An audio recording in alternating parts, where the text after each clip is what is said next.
Salam Nadir bəy. Salam. Sualım budur rubrikasına xoş gəlmisiniz. Sizə bir neçə sualım olacaq. Dron texnologiyalarına marağınız necə yaranıb? Texnologiya qarşı marağım ümumiyyətlə uşaqlıqdan yaranıb. Yəni o vaxtları nəyisə elektron və elektron cihazların sökülməsi, yığılması, necə işləyir, onun iş prinsiplərinə çox maraqlı olub deyə mən o sahə ilə davam edirdim. Sonra isə biraz böyüyəndə artıq mühəndisliklə məşğul olmağa başlamışam. İnstitutda artıq mühəndisliyi oxumağa başladım. Ondan sonra elektronika və proqramlaşdırmağa özüm üçün Allah hamısını öyrənirdim. Və dron sahəsi elə bir sahədir ki, orada həm mühəndisliyi, həm proqramlaşdırması, həm də elektronikası hamısı artıq birləşir. Ona görə bu sahəni seçdim. Çox sağ olun. Növbəti sualıma keçid edirəm. Dronlar hansı sahələrdə inqilab yaradacaq sizcə? Çox bir sahədə inqilab yaradacaq. İndi hal-hazırda məsələn kənd təsərrüfatında, sonra təhlükəsizlik sistemlərində, sonra digər bir fövqəladə hallar məsələn sahələrdə istifadə olunan. İndi gələcəkdə mənə elə gəlir ki, şəhər daxilində də müəyyən bir texnoloji bir dron tərəfindən istifadə olunacaq. Və biz böyük bir məmnuniyyətlə bu sahələ gözləyirik və çox belə arzu edirik ki, bizimlə işləyəcəklərsə, biz böyük bir belə deyək də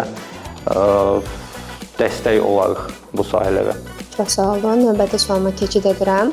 Azərbaycanda dron texnologiyalarının inkişaf səviyyəsini necə qiymətləndirirsiniz? Yaxşı demək istərdim, amma buna baxmayaraq belə deyim ki, irəliləyiş var. İrəliləyiş var və böyük əksəriyyəti, məsələn, bizim cavanlar və gənclərimiz buna çox böyük bir maraq göstərirlər.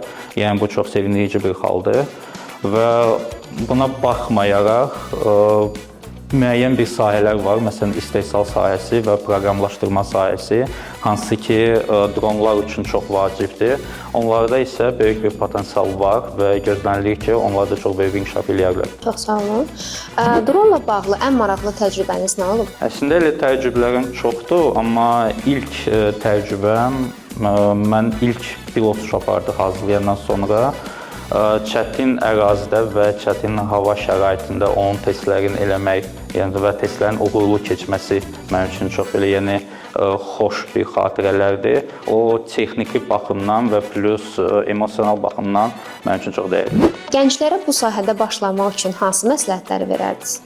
Əsas məsləhət, tək başlasınlar və qorxmasınlar. Məsələn, elə bir gənclər var ki, məsələn, alır, nəyisə yığmaq istəyir, nəyisə proqramlaşdırmağı keçid eləyir və s. Amma ondan sonra məsələn görürlər ki, hansı bir etapa qədər alınmırsa və onlar nəyisə məsələn bacarmırlarsa, nəyisə məsələn düzgün getməyəndən sonra həvəsdən düşürlər. Və əsas məsləhət odur ki, bunlar həvəsdən düşməməlidirlər. Məsələn, mən indiyə kimi 10 ildən çox təcrübəm var bu sahədə, amma əvvəlcə də mən başlayandan sonra belə deyim də, belə hesablasam artıq 100 mindən çox bəlkə də pul itirmişəm, çünki öyrənmək üçün nəyisə yandırırdım, nəyisə alınmırdı və s. Sən əsas odur ki, həmişə irəliyə getsinlər, öz üzərində işləsinlər və bizim tədris mərkəzimizin əsas prinsipi və əsas ideyası ondan ibarət idi ki, biz özümüz üçün tələbələri yetişdirək və sabahları məsələn hansı bir layihələrdə biz necə öyrətmişik uşaqları, onları da cəlb eləyək həmin layihələrə. Əsasdır, biz demək istəyirik ki, bizim tədris mərkəzimizdə, harada mən müəllimlik eləyirəm, orada məsələn qapılar həmişə açıqdır. Kiminsə məsələn nəyisə orada sualı olacaqsa, çətinlik olacaqsa, daim bizə müraciət edə bilərlər. Təşəkkür edirəm. Qeyd etdiniz ki, hər sahənin bildiyimiz kimi çətinliyi var. Bəs bu sahənin sizcə ən çətin tərəfi nədir? Ən çətin tərəfi elektronika və proqramlaşdırma mən deyərdim.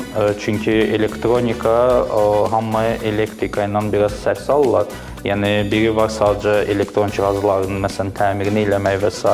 O bir sahədir. Amma elektron cihazları sıfırdan özü yaratmaq və onun hansı komponentlər, hansı iş prinsipi əsasında işləyirlər və onların bir-birindən məsələn belə deyim inteqrasiya eləyib ondan sonra proqramlaşdırmaq bu biraz çətindir. Və onun üzərində daimi məsələn inkişaf eləyir bu sahələr və hər zaman özünün üzərində işləmək lazımdır. Növbəti sual vermək istəyirəm. Dronların avtonom idarə etməsi nə dərəcədə etibarlıdır sizcə? Avtonom idarə etməsi məncə 80% məsələn etibarlıdır və ona görə avtonom uçuşları aparan zamanı operator tərəfindən daimi nəzarət olunur həmin drona. və onun əlində həmişə manual idarəetmə keçmək üçün onun radio dalğa qəbul edici ilə yığılan bir sistem olur, yəni idarəetmə paneli və ya idarəetmə pultu onlara deyilir.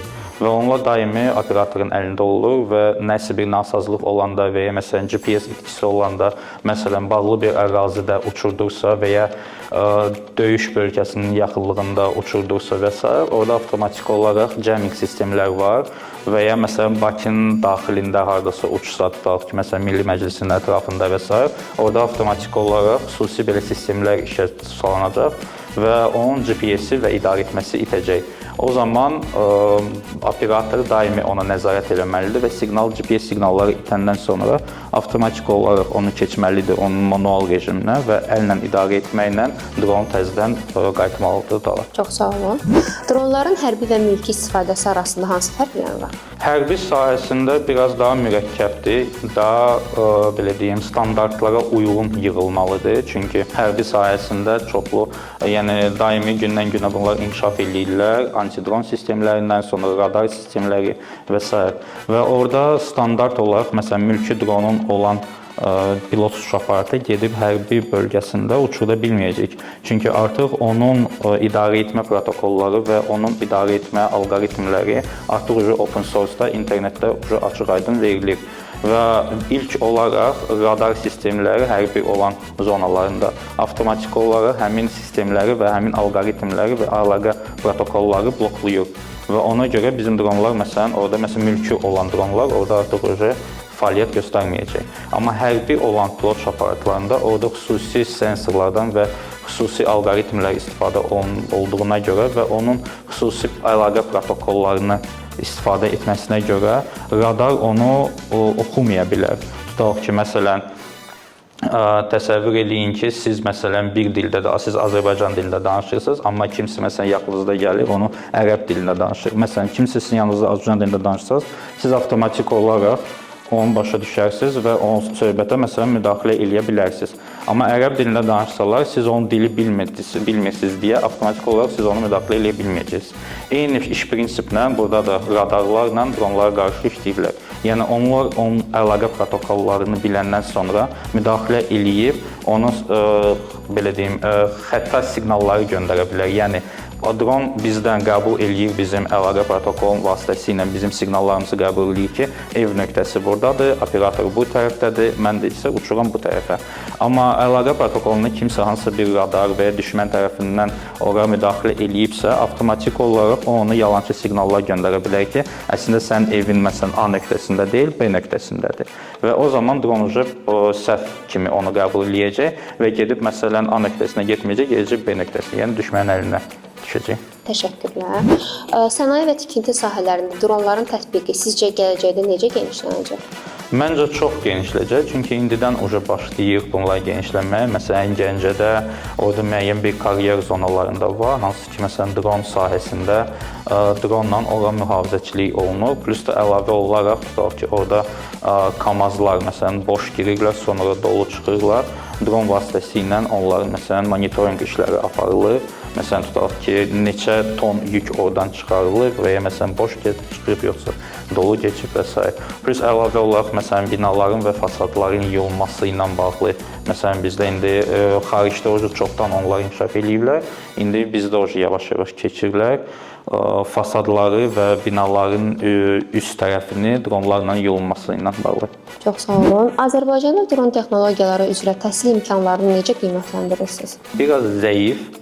Yəni bizdə var məsələn Azərbaycanda bir neçə yerlər var, harda məsələn təhsil verirlər dronlarla bağlı.